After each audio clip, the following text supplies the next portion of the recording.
La pace da casa. Questo è un inno all'amore, un inno alle cose semplici, alle cose belle di tutti i giorni che dovrebbero unire due persone che veramente si amano e si vogliono bene. La pace da casa. Io sì ti voglio bene.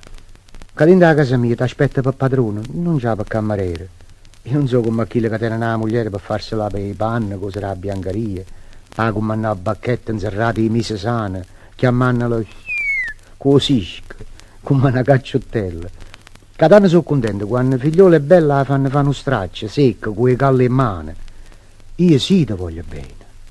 Cucinami sciapita, rau pigliato sotto, brore senza mazzette, che fa? Se è senza sale ti pensi che io ci lo metto, perché? Mangiando insieme tutto è più saporito. Non t'apprettare, riposati. Quando hai pigliato l'uso tu fatto liette e basta. Sempre, tutte le mattine. Tu hai a stendere il lenzuolo, tu hai a sbattere il cuscino. Tu sempre. Perché solo tu liette sono geloso. Poi canta tutto il giorno, canta senza fare niente.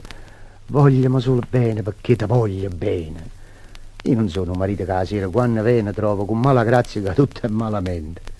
Io voglio appena traso contarti tale e quale che mi è successo, che ha già passato, l'amici che ha già visto, quant'è che ha già buscato.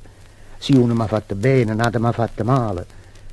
E quando qualche sera ti conta che un amico più fidato mi ha dato dispiacere, rispondimi, non importa, levati sti pensieri, che ci sto anch'io, coraggio, confidati conmigo.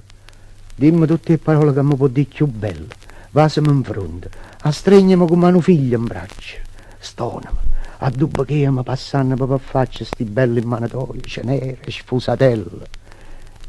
E come che sto luogo succede tutte le sere, l'amici sono tanti i cristiani, non t'apprettare, riposati, fammi trovare sti mani cenere e sfusatelle, sempre così cenere.